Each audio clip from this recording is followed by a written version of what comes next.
पश्चिम बंगाल की मुख्यमंत्री ममता बनर्जी ने केंद्र पर नेशनल हाईवे 2 के 2 टोल प्लाजा पर सेना तैनात करने पर विरोध जताया है। ममता का आरोप है कि केंद्र सरकार ने राज्य सरकार को बिना बताए सेना की तैनाती की। ममता ने केंद्र सरकार पर बंगाल सचिवालय के बाहर भी सेना तैनात करने का आरोप लगाया। ममता बनर्जी ने कहा कि केंद्र सरकार ने सारी हदें पार कर दी है, ये आपातकाल से भी खराब हालात हैं। टोल प्लाजा और सेना की तैनाती के विरोध में सीएम ममता बनर्जी ने बंगाल सचिवालय से निकलने से इनकार कर दिया।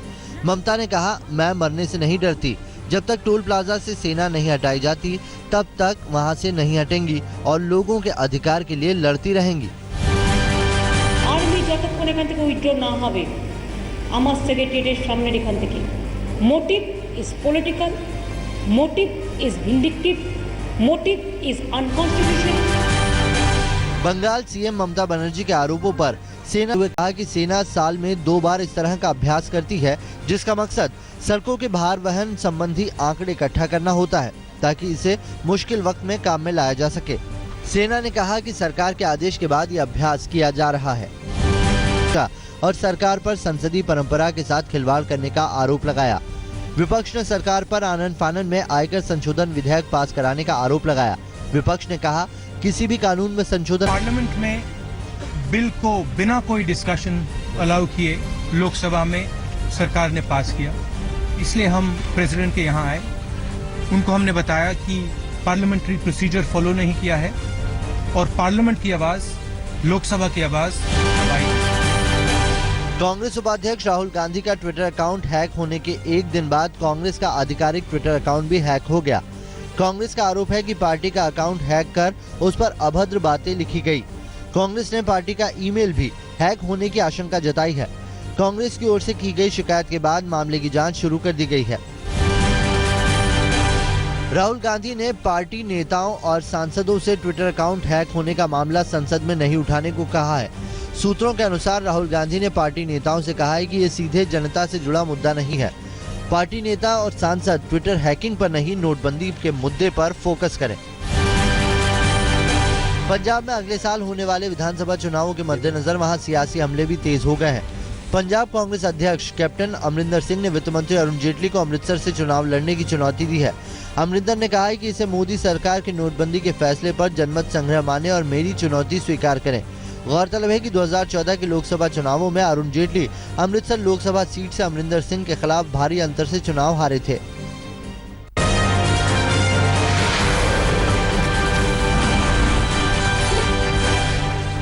न्यायपालिका और सरकार के बीच खींचतान जारी है। चीफ जस्टिस टीएस ठाकुर ने कहा कि न्यायाधीशों की नियुक्ति प्रक्रिया को हाईजैक नहीं किया जा सकता। न्यायपालिका स्वतंत्र होनी चाहिए ताकि निरंकुश शासन के दौरान वो अपनी जिम्मेदारी बखूबी निभा सके। जस्टिस टीएस ठाकुर ने साफ किया कि न्यायपालिका न्यायाधीशों के चयन में कार्यपालिका पर निर्भर नहीं रह सकती। सरकार ने घर में सोना रखने की लिमिट संबंधी खबरों पर सफाई दी है। सरकार ने साफ कहा है कि आयकर संशोधन विधेयक में सोने को लेकर कोई प्रावधान नहीं शामिल किया गया है। सोने को लेकर पहले से जो नियम है उसमें कोई बदलाव नहीं किया गया है। विवाहित महिला को 500 ग्राम, अविवाहित महिला को 250 ग्राम और पुरुष को 100 ग्राम सोना रखने की छूट है। पुश्तैनी गहनों या घोषित आय से खरीदे गए सोने पर कोई टैक्स नहीं लगेगा। पेट्रोल पंपों और एयरलाइंस टिकटों के लिए 500 रुपए के नोट केवल आज तक ही इस्तेमाल हो सकेंगे। कल से यहां 500 रुपए के नोट बंद हो जाएंगे। पहले सरकार ने 15 दिसंबर तक एयरलाइंस टिकटों और पेट्रोल पंपों पर 500 के नोट के इस्तेमाल करने की बात कही थी। हालांकि यूटिलिटी बिलों के भुगतान और रेलवे टिकट काउंटर पर 500 के नोट का इस्तेमाल किया जा सकेगा। उत्तर भारत में पंजाब से लेकर बिहार तक घने कोहरे की चादर छाई हुई है। कोहरे का सिलसिला 29 नवंबर से बिहार और पूर्वी उत्तर प्रदेश के इलाकों से शुरू हुआ था। 30 नवंबर आते आते पंजाब, हरियाणा, दिल्ली एनसीआर और पश्चिमी उत्तर प्रदेश के कई इलाकों में कोहरे का कहर जारी है। घने कोहरे के चलते कई जगहों पर विजिबिलिटी 50 से 25 मीटर तक रह गई है। मौसम विभाग का अनुमान है कि उत्तर भारत में 7 दिसंबर से 10 दिसंबर तक कोहरा फिर आफत मचा सकता है। उत्तर भारत में उत्तर प्रदेश से लेके अमृतसर तक लगभग घने कोहरे की चादर बिछी हुई थी और इसमें खासकर दिल्ली में सफदरजंग और पालम में विजिबिलिटी नील रही और सफदरजंग में भी विजिबिलिटी 100 मीटर के आसपास हुई है और ये मॉर्निंग में 5:30 से 8:30 बजे के बीच में मैक्सिमम ड्रॉप ऑफ विजिबिलिटी का। तो हमारा ये अनुमान है कि 3 तारीख की दोपहर से इम्प्रूवमेंट होगी, बट ये जो इम्प्रूवमेंट है वो शॉर्ट लिव्ड रहेगी। दिल्ली एनसीआर के लोगों को आज भारी जाम का सामना करना पड़ सकता है। दिल्ली एनसीआर में आज तकरीबन 10,000 शादियां हैं, जिसके चलते कल भी गुरुग्राम से दिल्ली आने वाले राष्ट्रीय राजमार्ग 8 पर लोगों को भारी जाम का सामना करना पड़ा। राष्ट्रीय राजमार्ग 8 पर कई किलोमीटर लंबा जाम लग गया। मरीजों को अस्पताल ले जा रही कई एम्बुलेंस भी जाम में फंसी रही।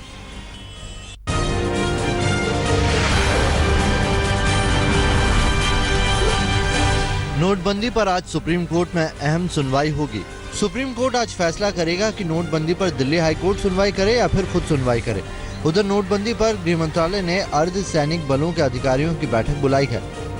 बैठक में अधिकारियों को डिजिटल ट्रांजैक्शन की जानकारी दी जाएगी।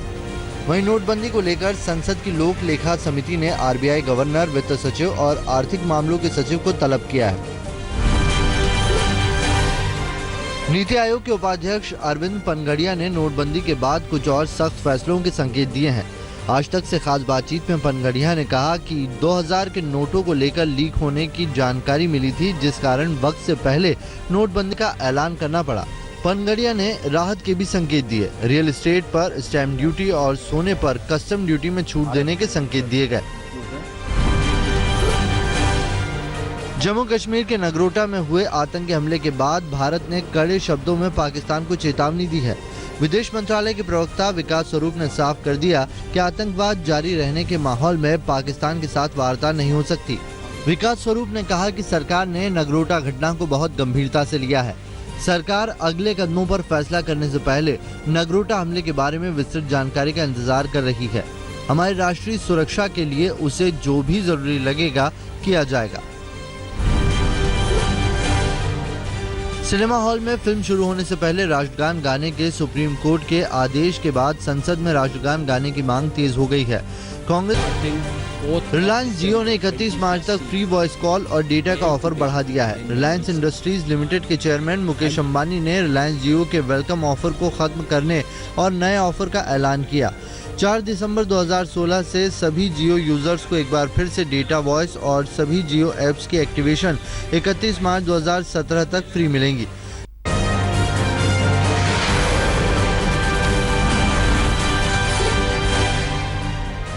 यूपी के गाजीपुर में एक चाय वाले के जनधन खाते में 27 लाख रुपए जमा होने का मामला सामने आया है। इस मामले में इनकम टैक्स की विजिलेंस टीम ने बैंक प्रबंधक और खाता धारक दोनों से पूछताछ की। खाता धारक चाय वाले ने पूछताछ में बताया है कि उसकी मां ने खाते में 27 लाख जमा किए हैं, जबकि मां खाते में पैसे जमा करने की बात से इनकार कर रही है। फिलहाल आयकर विभाग की टीम ने जांच पूरी होने तक खाते पर रोक लगा दी है। आयकर विभाग की टीम ने बेंगलुरु से करोड़ों की नई करेंसी जब्त की है। आयकर विभाग की टीम ने बेंगलुरु में इंजीनियर और कॉन्ट्रैक्टर के घर छापा मारा और 4 करोड़ के नए नोट बरामद किए। आयकर विभाग की टीम इंजीनियर और कॉन्ट्रैक्टर को हिरासत में लेकर पूछताछ कर रही है। आंध्र प्रदेश में भी पुलिस ने भारी मात्रा में कैश बरामद किया है। हैदराबाद पुलिस ने करीब 95 लाख रुपए के साथ 5 लोगों को गिरफ्तार किया है। गिरफ्तार लोगों में एक महिला भी शामिल है। 95 लाख रुपयों में 2000 और 100 के नोट बरामद हुए हैं। फिलहाल पुलिस गिरफ्तार लोगों से पूछताछ कर रही है। नाभा जेल ब्रेक की गुत्थी सुलझाने में जुटी पंजाब पुलिस रुड़की में जांच कर रही है। दरअसल पुलिस को रुड़की से एक संदिग्ध बैग मिला था, जिसमें पुलिस की 3 वर्दियों के साथ कई जरूरी दस्तावेज थे। इसी सिलसिले में पंजाब टीम ने बैग मिलने वाली जगह का मुआयना किया और आसपास के पेट्रोल पंप की सीसीटीवी फुटेज को अपने कब्जे में ले लिया है। पुलिस हरिद्वार और रुड़की होटल और आश्रमों की भी तलाशी ले रही है। रोहतक की पीजीआई में महिला शौचालय से नवजात बच्चा मिलने से हड़कंप मच गया। नवजात बच्चे की उम्र करीब 2 दिन बताई जा रही है। किसी महिला ने शौचालय से नवजात बच्चे के रोने की आवाज सुनी तो उसकी सूचना पीजीआई प्रशासन को दी गई। अस्पताल प्रबंधन ने पुलिस को बुलाकर मामला दर्ज कराया। फिलहाल पुलिस ने अज्ञात के खिलाफ मामला दर्ज कर जाँच शुरू कर दी है।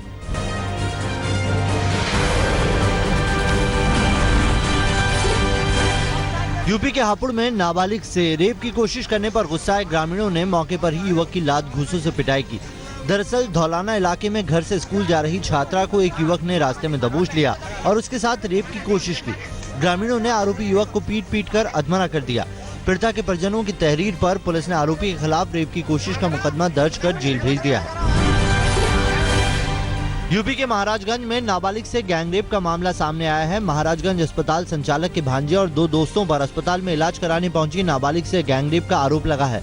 वारदात के बाद से ही तीनों आरोपी फरार हैं। पुलिस ने पीड़ित का मेडिकल कराकर जांच और तीनों आरोपियों की तलाश शुरू कर दी है। गाजियाबाद के कविनगर में एक सिपाही अपने ही साथी सिपाही को गोली मारकर फरार हो गया। घायल सिपाही की हालत गंभीर है। उसे गाजियाबाद के यशोदा अस्पताल में भर्ती कराया गया है। फिलहाल गोली मारने की वजह का पता नहीं चल पाया है। पुलिस ने आरोपी सिपाही की तलाश तेज कर दी है। गाजियाबाद के कविनगर इलाके में 2 लावारिस बैग में 2000 के नए 100 के नोट मिले हैं। एक बैग में 2000 के नोट और दूसरे बैग में 100 के नोट हैं। स्थानीय लोगों ने लावारिस बैग की सूचना पुलिस को दी और पुलिस ने बैग से बरामद पैसों को अपने कब्जे में लेकर जांच शुरू कर दी है।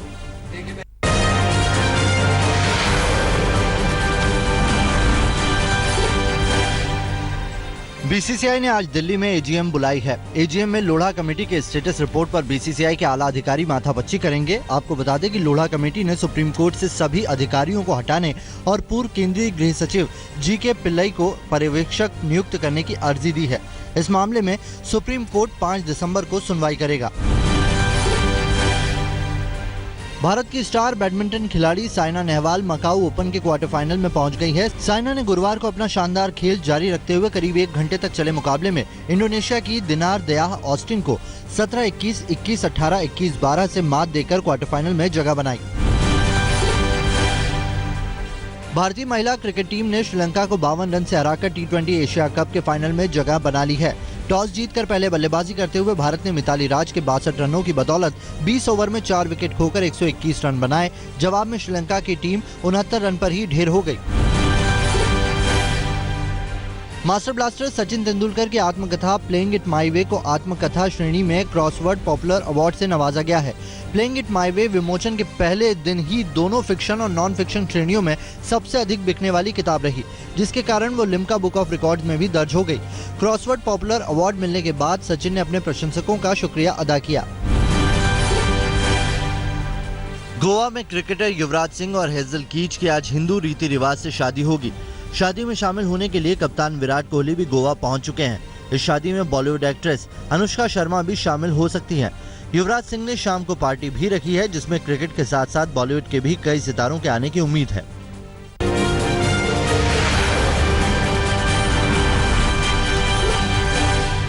इराक के मोसुल में इराकी सेना और ISIS के बीच संघर्ष जारी है। इराकी सेना का बगदादी के आतंकियों पर शिकंजा कसता जा रहा है।